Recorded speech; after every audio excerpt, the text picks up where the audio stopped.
Marquis Vance had one rule he lived by for 45 years. Build quietly, stand firmly, and never let anyone see you sweat. He built a real estate empire in Miami from nothing but a borrowed truck and a legal pad full of property sketches. He raised a son he loved more than his next breath, and he trusted the woman he married with every corner of the life he had built. That was his only mistake. On a Tuesday morning in October, my wife, or rather the woman who was about to stop being his wife, slapped a divorce petition onto his breakfast plate. In one sentence, she revealed she had not just been planning to leave him, she had been preparing to dismantle him. She thought she was taking everything. She had no idea what she was actually leaving behind. Before we go any further, if you have ever loved someone quietly, worked hard in silence, or watched a good person get taken for granted, stay with me. This story is for you. Miami Beach glows differently in the early morning. Not the loud neon Miami you see in the music videos. This is the soft Miami. Golden light moving slow across the water. Pelicans drifting low over the shoreline. The whole world still half asleep and gentle. It was 7:15 in the morning. Marquis sat at the long marble dining table of their beachfront home. $18 million of glass, stone, and ocean view, with a cup of black coffee going cold in front of him. He was dressed already. Gray button-down, dark slacks, reading glasses perched near the end of his nose. He had a property acquisition meeting in Coral Gables at 9, and he liked to get his mind right before leaving the house. Lately, getting his mind right took a little longer than it used to. The chronic kidney disease, stage 2, diagnosed 14 months ago, had started as a dull ache in his lower back that he first blamed on a bad mattress. By the time the doctors gave it a name, he had already been managing it quietly for months. He took his morning medication with his coffee now, 2 small pills tucked beside his reading glasses like they were just another part of the routine. His doctor wanted him reducing stress. His doctor did not know Opal. The house was still quiet. Zion, their 16-year-old, rarely surfaced before 10 on school holidays. Marquis turned a page in the property report he was reviewing. The light off the water was particularly beautiful that morning. He noticed things like that. Always had. His mother used to say he was the kind of man who would stop to appreciate a good sunrise even if the house was on fire behind him. She was not entirely wrong. He heard heels on the tile. Sharp. Purposeful. He did not look up right away. Then the envelope hit his plate. Not slid, not placed. Slammed. Hard enough that the coffee sloshed over the rim of the mug and soaked the corner of his property report. The sound cracked through the quiet morning like a starting pistol. Marquis looked up slowly. Opal stood across the table, 32 years old, striking in the way that certain storms are striking right before they take the roof off. She was wearing expensive athleisure, her hair pulled back, oversized sunglasses already on indoors. Her arms were crossed. Her chin was lifted. She had the look of someone who had been rehearsing this moment. Marquis. Her voice was cold and perfectly steady. I want a divorce. He looked at the envelope, then back at her. I'm taking the house, she continued. The Atlanta penthouse, the car collection, $7 million in liquid assets. She paused, just long enough to let it land. Zion, you can keep him. The kitchen went absolutely silent. From somewhere near the glass doors leading to the back terrace, a pair of wireless headphones dropped slowly from around a teenage boy's neck. Zion had come downstairs early. Nobody had heard him. He stood there in his sleep shirt, feet bare on the cool tile, staring at his mother with a face that had gone completely pale. Opal glanced at her son the way you might glance at a piece of furniture you have decided not to take in the move. Briefly, without sentiment. "He's 16, she said, nearly to herself. "Moody. He doesn't fit the life I'm building." She pulled out her phone and tapped twice. "I've done my part." Then she walked toward the hallway, already going live on social media, her voice shifting into that bright, practiced tone. "Good morning, beauties. New chapter energy today. Can you feel it?" As though she had not just told her teenage son, to his face, that he was no longer part of her plans. Marquise had not moved. He picked up a cloth napkin and carefully blotted the spilled coffee from his property report. His hand trembled slightly, whether from the spike of back pain that shot through him or from something deeper and harder to name. Even he could not have said for certain. He did not raise his voice. He did not stand. He simply looked out at the ocean, where the morning light was still gold and gentle, and completely indifferent to the wreckage that had just been declared inside this house. This was no longer a divorce. This was a turning point. And somewhere deep in the calm, quiet, calculating mind of Marquise Vance, a man who had spent his entire life building and protecting things in silence, a plan that had been sitting dormant for years clicked into place like the last tumbler of a very large lock. My wife thought she had taken everything. She had no idea what she had just set in motion. Stay with me, because what Marquis does in the next 24 hours will make your jaw drop. If your spouse publicly humiliated you in front of people you once trusted, would you walk away quietly like Marquis? Or would you have said something right then and there? Drop one word. Walk or speak. Most men, when their world collapses, fall apart loudly. They rage. They beg. They make phone calls they will regret at 2 a.m. They let their pain become a spectacle, and in doing so, they hand the other person exactly what was wanted: proof of power over them. Marquis Vance was not most men. By 8 o'clock that same morning, he was seated across the desk of Simone Whitaker, one of Miami's sharpest family law attorneys. She wore reading glasses on a beaded chain and had a reputation for turning impossible situations into quiet, decisive victories. She had worked with Marquis once before, years ago, on a commercial property dispute. She remembered him as patient and precise, the kind of client who listened more than he spoke. He slid Opal's divorce petition across her desk without a word. Simone read it. All of it. Then she set it down, folded her hands, and looked at him over her glasses the way a doctor looks at a patient who has just walked in with a troubling self-diagnosis. She's asking for the house, the Atlanta penthouse, the car collection, and $7 million in liquid assets. That's approximately 80% of your visible estate, Marquis.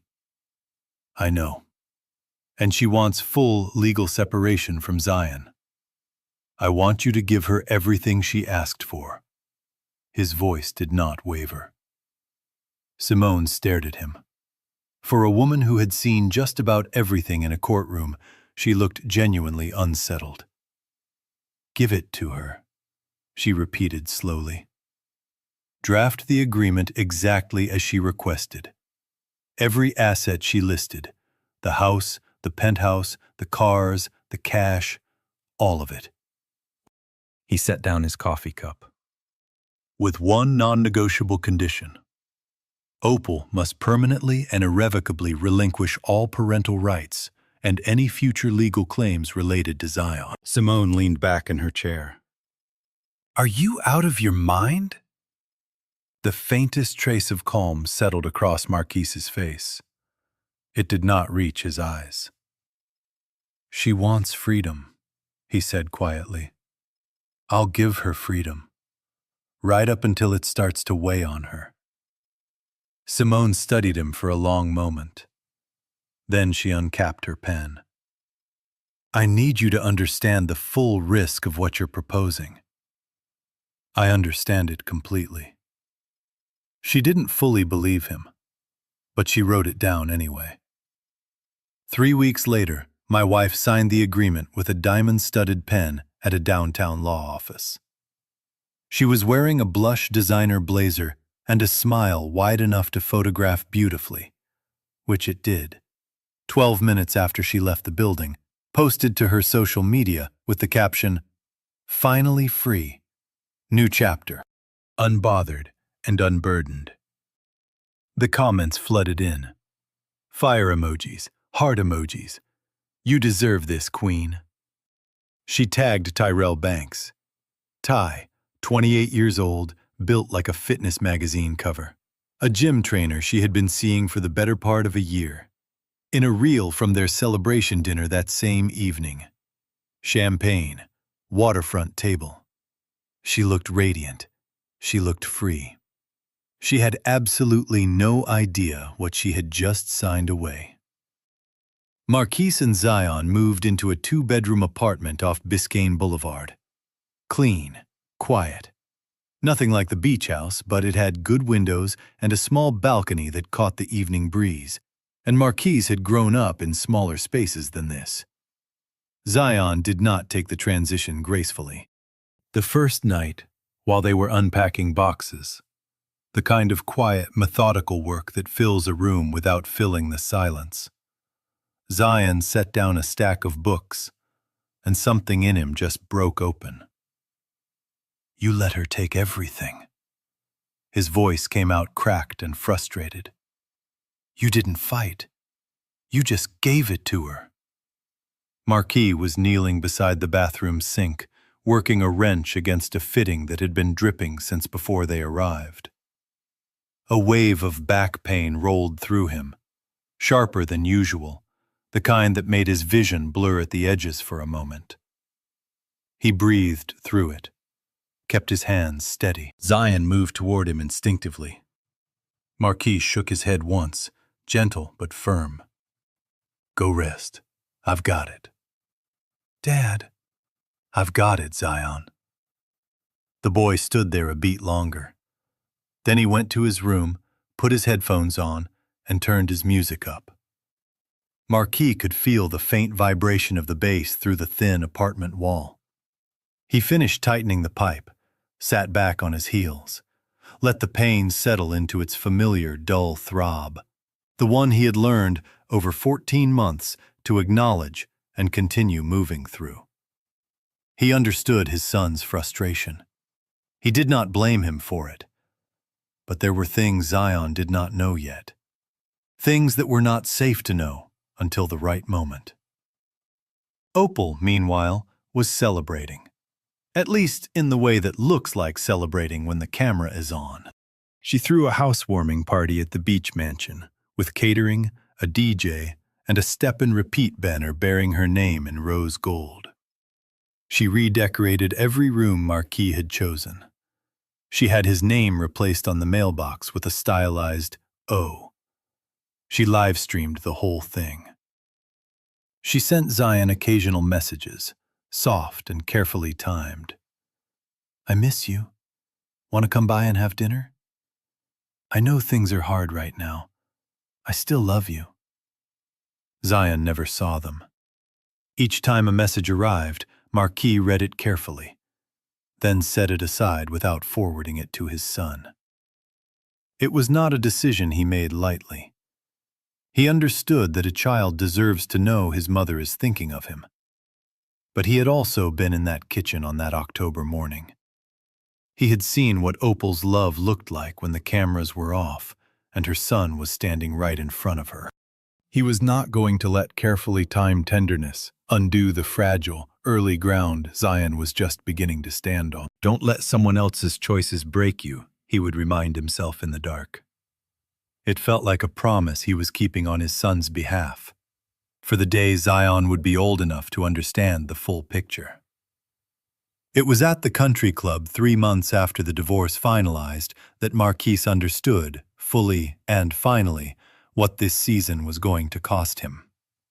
He had gone to meet a longtime property contact, a handshake meeting that could have been a phone call but felt more respectful in person. He was barely through the lobby when he heard her voice carrying across the dining room. Opal, with Ty. VIP table by the window, already laughing. She saw him. Her eyes traveled over his clothing, the understated slacks, the modest watch he had worn since the settlement, and something sharp and satisfied moved across her face. She raised her voice just enough to carry. "Look who it is!" She tilted her champagne flute in his direction like a toast. "What are you driving now? That old pickup truck?" A ripple of laughter moved through the table. Ty reached into his jacket and set something down. Marquise's old credit card, which Opal had clearly kept for exactly this kind of moment. "Pay for him, babe. Call it charity." Marquise stood still. His back was aching. His hand tightened around the glass he was holding. He looked at the faces around that table. Men and women he had brought to this club. People who had been guests in his home. And one by one, he watched them go along with it.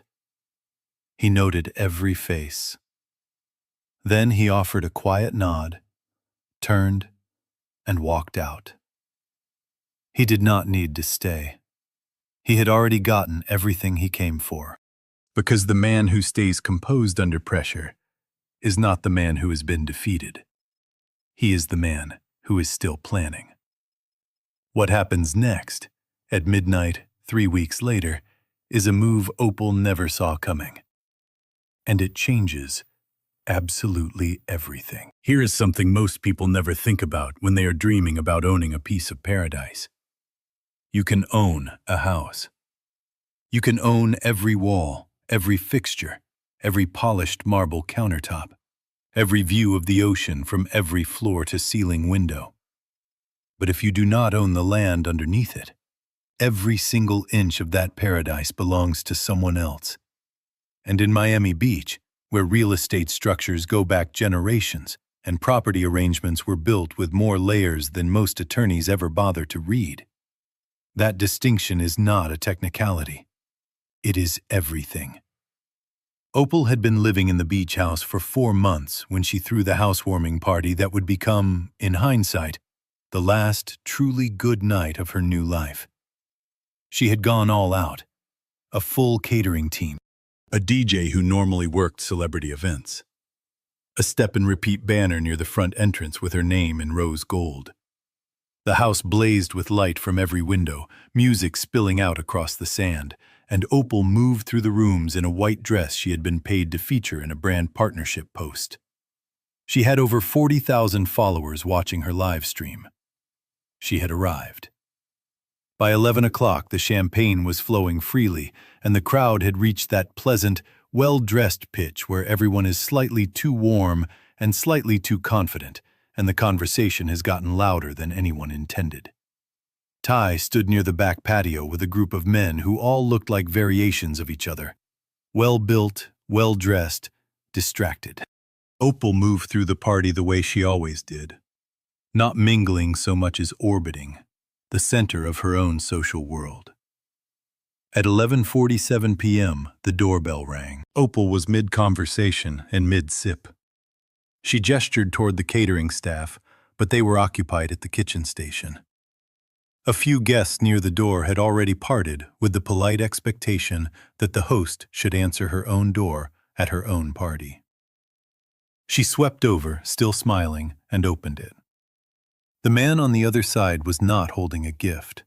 He was holding a manila envelope, a clipboard, and the particular expression of someone who had spent enough years doing this job that no amount of party noise or designer dresses changed his approach.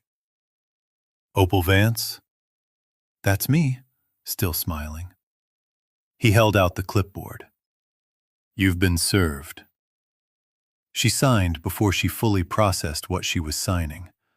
Old instinct, Someone hands you a clipboard, you sign. He handed her the envelope and stepped back from the door. She opened it right there in the doorway, with the music behind her and 40,000 people watching, on her phone propped against the entry table. A notice of termination of ground lease, and below it, a bill. $780,000. The line items were precise. Ground lease payments at $65,000 per month, compounding from the date the property transferred into her sole possession. Escalating tax obligations attached to the land title, legal fees, accrued interest. The party continued behind her. Someone was laughing loudly near the kitchen. The DJ moved into something with a heavy bass line that vibrated through the marble floor. Opal read the number once more. Then she did something that told you everything you needed to know about her in that moment. She laughed. She turned to face her guests, holding the documents above her head. "Y'all, my ex-husband just had papers served at my housewarming party." She shook her head with theatrical disbelief. "He really thinks he can unsettle me? I own this house. My attorney already confirmed it." She tore the documents in half, then in half again. The room responded with laughter and a few whoops. She tossed the pieces toward the decorative bin near the entryway, picked up her phone, and went back to her live stream. "Don't worry, beauties. The party continues. Some people just cannot accept when things don't go their way." Ty materialized at her shoulder a few minutes later. He was not laughing. He had a look on his face she had not seen before, something careful and evaluating. The expression of a man running numbers he did not like the outcome of. "That paperwork looked legitimate," he said, keeping his voice low. "A ground lease is not a small matter. You should call your attorney tonight, not in the morning." "I'll call her in the morning." Opal reached up and touched his jaw, the easy redirect she had used 100 times. "It's a pressure tactic, nothing more." Ty nodded slowly, but his eyes moved to the torn pieces of paper scattered near the wastebasket, and he did not look entirely reassured. 312 meters away, across 2 lots and a stretch of manicured coastal landscaping, Marquise sat in his pickup truck. He had the window down. The night air off the water was warm and carried just a trace of salt. He could see the glow of his old home across the dark, her home now, by every document that mattered at face value, blazing against the sky. He could faintly hear the music. He sat with a bottle of water and his evening medication and the quiet that had become his most reliable companion over the past year. His back ached. It always ached more at night. He shifted until he found a position that was tolerable and settled into it. On the seat beside him was a single manila folder, nearly empty now.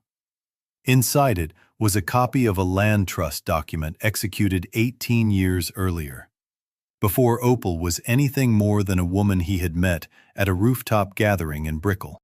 A document drafted by Reginald Thorpe, Reggie, one of the most meticulous real estate trustees in the state of Florida, and one of the few men Marquis trusted completely.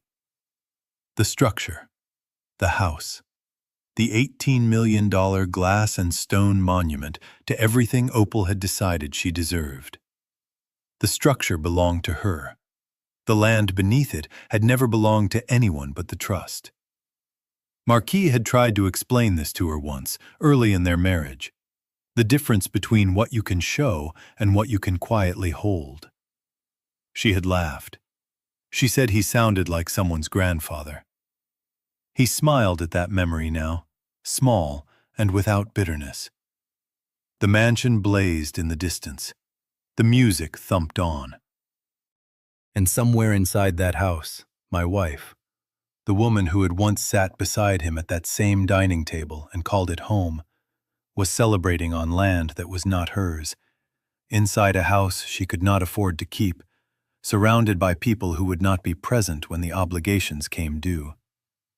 He thought about Zion, about the headphones around the boy's neck on that October morning, about the bass vibrating through the apartment wall, about everything a 16-year-old carries that he should never have been asked to carry.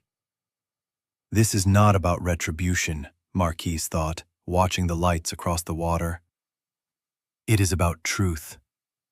It is about making sure my son grows up knowing his father did not fold.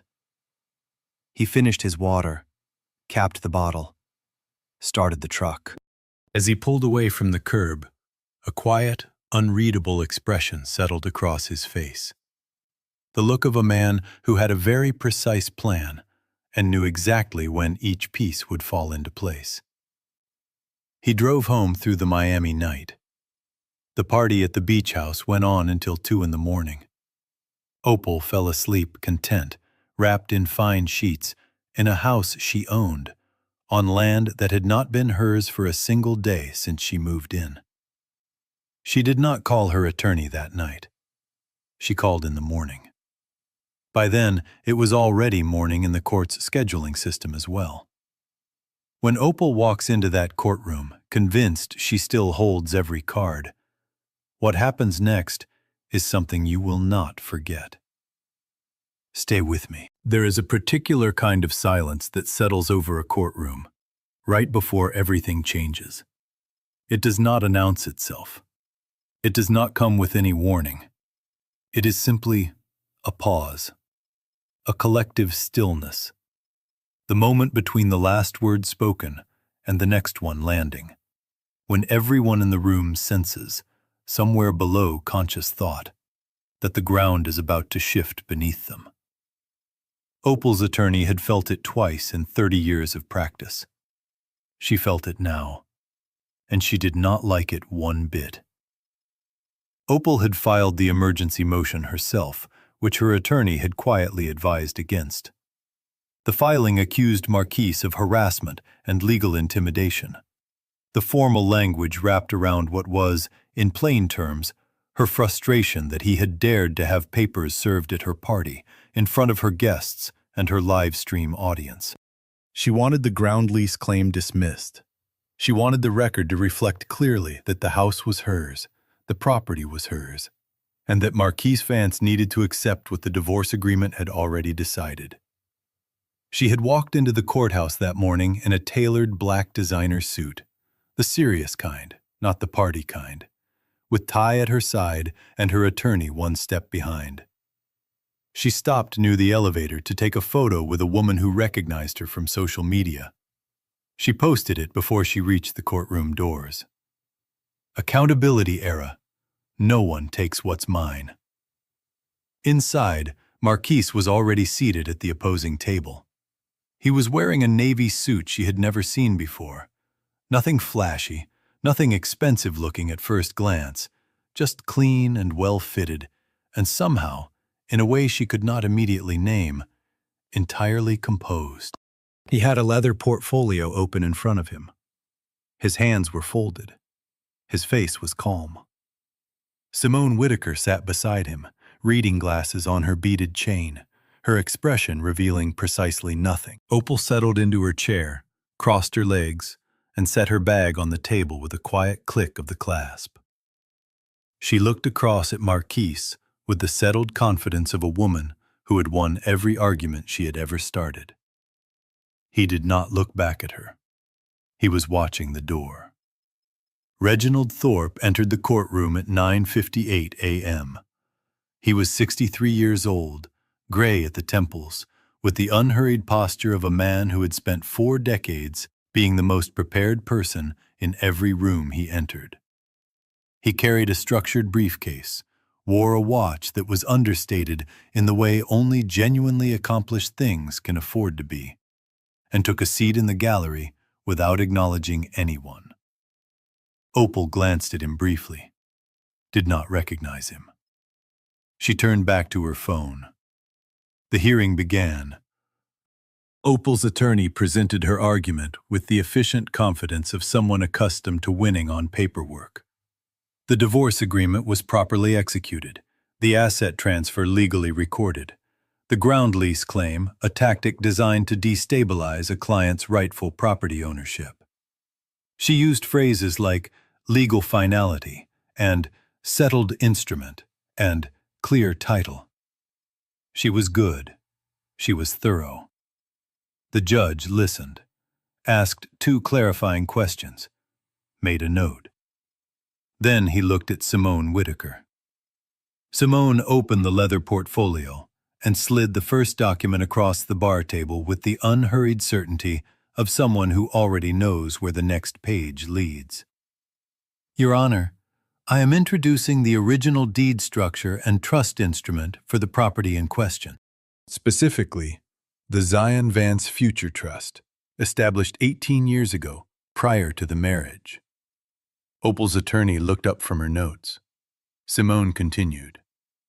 The residential structure was conveyed to Mrs. Vance as part of the divorce settlement. That transfer is valid and entirely unchallenged. A brief pause, precise, almost surgical.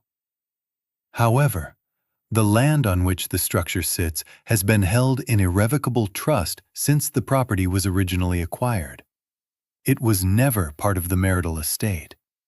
It was never subject to equitable distribution. And it was, therefore, never legally available for inclusion in the divorce agreement. She set down the document with a soft, final sound. Mrs. Vance owns the house.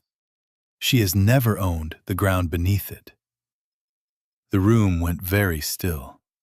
Not dramatically still.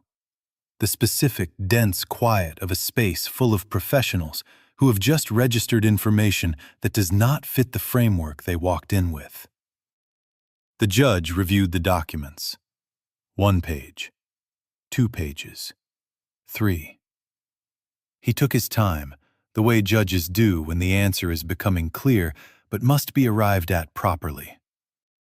The wall clock moved through nearly 45 seconds of complete silence. Then he removed his glasses. The trust instrument is properly executed and legally valid. He looked at the billing summary. Mrs. Vance, you may legally own the residential structure on this property. However, you do not own, and have not owned, the land on which it stands. The ground lease obligations are valid, outstanding, and enforceable. He glanced at the clerk. Please read the outstanding balance into the record. The clerk read it clearly, as required. $780,000. Opal felt the weight of those words before she fully understood them. Something shifted in her posture. Her breathing changed. The color left her face in a way that had nothing to do with composure and everything to do with the sudden, irreversible understanding that the ground she had been standing on, literally and in every other sense, had never belonged to her. Her attorney placed a steadying hand on her arm. Opal lost her footing and had to be steadied. The attorney and the bailiff moving quickly to help her remain seated. The room responding with the contained, professional concern of trained individuals managing an unexpected moment. The hearing paused briefly. Water was brought. Her attorney leaned close and spoke quietly. When the room settled, Ty Banks was standing. He had been sitting in the gallery, 3 rows back. He did not rush forward. He did not call out her name. He stood there for a count of several seconds, long enough for everyone paying attention to understand exactly what they were witnessing. And then he straightened the lapels of his jacket and spoke in a tone that was entirely, quietly level. This isn't a situation I'm in a position to be part of. He stepped past the 2 people in his row, walked to the aisle without hurrying, and pushed through the courtroom doors. They swung shut behind him. In the silence that followed, that sound, the quiet, mechanical closing of a door, felt like a period placed at the end of a very long sentence. Opal was helped back to composure by her attorney. The polished, curated confidence she had spent years building was simply gone. Not cracked, gone. She looked up, not at her attorney, not at the judge, not at the empty seat in the gallery where Ty had been. She looked at Marquis. He was already rising from his chair, collecting his portfolio, exchanging a quiet word with Simone. He had the bearing of a man with somewhere to be, and every intention of arriving there with his dignity fully intact. He did not look at her. That was the part that reached her most deeply. Not the outstanding debt, not the empty seat behind her, not the clerk's voice reading the balance into the record. The fact that Marquis Vance, the man she had handed a divorce envelope over breakfast, the man she had mocked at a country club in front of a crowd, did not find her worth a single final glance. What happens in that courthouse hallway, when Opal comes face to face with the man she believed she had left behind, is the scene I want you to hear. Keep listening. The courthouse hallway smelled like floor wax and recycled air, the particular institutional scent of every building where serious things are decided, where people walk in holding one version of their life and walk out holding something else entirely. Marquis was nearly to the elevator when he heard his name. Not called sharply, not shouted, whispered, which was somehow worse.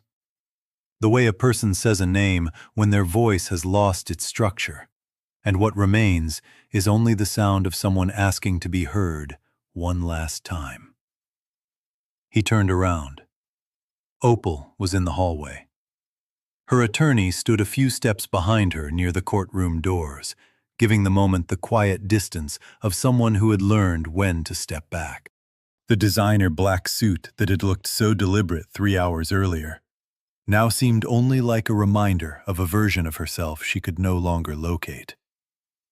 She stood in the hallway with her composure completely gone, not performing, not positioning, just present in her situation in a way she had perhaps never allowed herself to be before. Marquis. Her voice was barely sound. I was wrong. I was wrong about all of it. She pressed a hand flat against the wall, steadying herself. Please, just let me stay in the house. I'll handle the lease payments. I'll sell things. I just need more time. He stood still and looked at her for a long moment. Not with cruelty, not with satisfaction. What was in his face was quieter than either of those. The resolved, permanent grief of a man who had loved someone for a long time and had spent an even longer time coming to terms with who that person actually was. You took everything you thought mattered, he said. His voice was low and even. The house, the cars, the accounts. You took them because you believed that was the wealth. He paused. But the one thing that mattered to me, my son, you walked away from him without a second thought.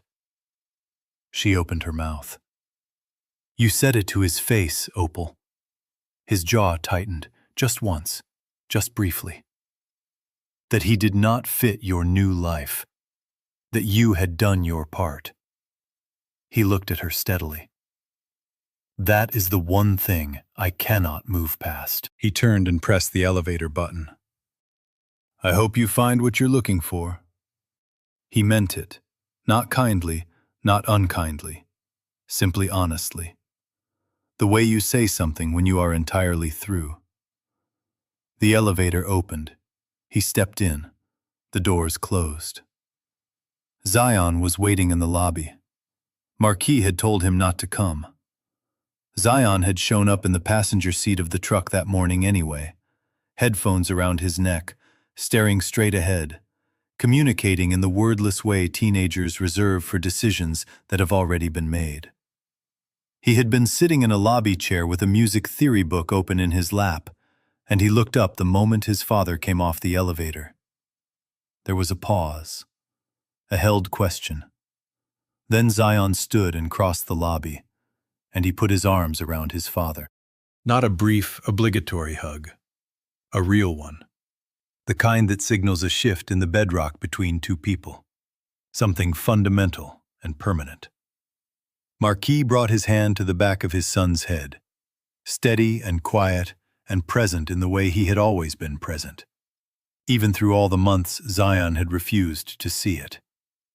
"I'm sorry," Zion said into his father's shoulder. "I didn't understand what you were doing." He pulled back enough to look at him. His eyes were bright. "You're the strongest person I know." Marquis placed a hand on his son's shoulder. Some things are larger than language. He let the silence hold what words could not quite carry. They walked out of the courthouse together into the Miami afternoon. Wide sky, warm air.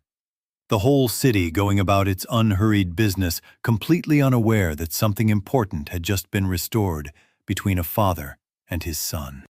The rest unfolded over the following weeks, with the quiet momentum of something that had been structured correctly from the very beginning. Through the Zion Vance Future Trust, the instrument Reginald Thorpe had drafted 18 years prior, named for a son who had not yet been born, but whose future Marquis had already decided to protect.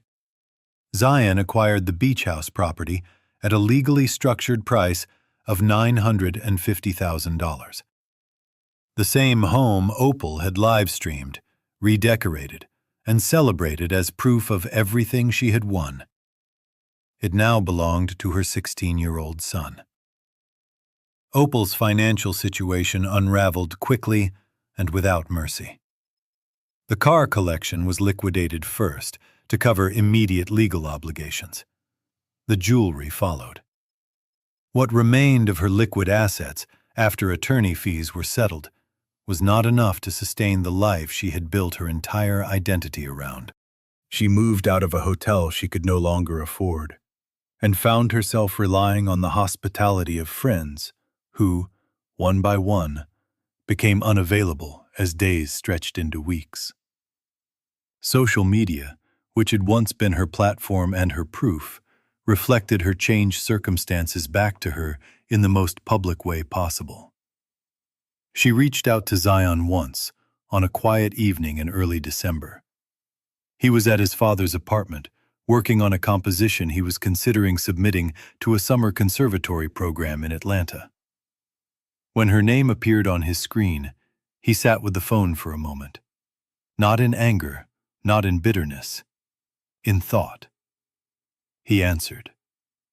Her voice came through unsteady. The words were familiar. "I love you. I made mistakes. I am sorry. Please." And Zion listened to all of them, completely, without interrupting. When she had finished, there was a long quiet. Then Zion answered, calm and clear and entirely final. "Mom, you chose your freedom. I'm choosing mine." He ended the call, set the phone beside his sheet music, picked up his pencil, and went back to work. Some evenings just settle differently. No particular reason, nothing dramatic on the horizon. The light coming through the apartment windows is the same light it always is around 6 o'clock in Miami. Warm, turning golden, getting ready to give way to that particular shade of blue that drifts in off the water at dusk. The ceiling fan turns the way it always turns. The refrigerator hums. But something in the air is lighter. Like a weight you have been carrying so long you forgot you were carrying it, has just been gently, quietly set down. That was the evening Marquis ordered 2 large pizzas, 1 pepperoni, 1 plain cheese, because Zion had been on a keep it simple philosophy for 3 weeks running. And the 2 of them ate at the kitchen counter because neither of them had gotten around to clearing the table. This was their life now. Modest apartment, counter-style dinners, a balcony that caught the evening breeze, and a porch light that had been flickering since the day they moved in, and that both of them kept meaning to fix and somehow never did. It was not $18 million of beachfront glass and marble. It was better. Zion was telling his father about a composition he was working on, a piece for a school showcase that had grown, quietly and almost without his permission, into something he was thinking about submitting to a summer conservatory program in Atlanta. He was talking the way he always talked about music, quickly, with his hands moving, his eyes carrying that specific, living light that comes into a person when they are describing the thing they were put here to love. Marquise was listening the way he listened to everything, fully, without performing it, the way people who have survived something real learn to be present in ordinary moments, because they understand, at actual cost, that ordinary moments are what life is made of. He reached for another slice of pizza, and shifted, just slightly, just involuntarily, as the familiar ache in his lower back moved through him. Zion stopped mid-sentence. He always noticed now. "Dad?" The word landed between them softly, like a question that had been waiting for the right moment. Marquise looked up. "Are you okay?" Zion's voice was careful in the way of someone who has decided they are old enough to ask the real questions. Not, "I'm fine." Actually, okay. A breath. A pause. Marquise set down his slice, folded his hands on the counter, and for the first time in over a year, he answered the question honestly. "I'm better than I've been in a long time," he said. "And I mean that." He looked at his son. "My condition is being managed properly now, not pushed through and hidden. The doctors are cautiously optimistic." He paused. "No more secrets. Not between us." Zion was quiet for a moment. "How long did you know?" "Before everything happened. 14 months before the divorce was filed. I had the diagnosis before I ever walked into Simone's office. Before I signed anything." Marquis nodded slowly. "I put the entire plan together while I was managing the illness, Zion. Because being ill has a way of making certain things very clear. What matters and what doesn't." He looked at his son steadily. "You were the only thing on that list." The ceiling fan turned. The refrigerator held its low, reliable note. Outside, a car passed, playing music too loud for the neighborhood, and then the street went quiet again, and the evening settled back into itself. Zion reached for his can of Coke. He held it out. Marquise looked at it. Then he picked up his own. "To a solid foundation," Zion said. They clinked cans.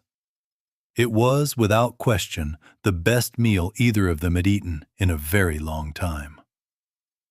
Later, after the boxes went into the recycling, and Zion had gone to his room with his composition notebook, and the apartment had gathered itself into its nighttime sounds, Marquise stood at the balcony door. The Miami evening had gone blue dark, that particular shade you cannot photograph correctly.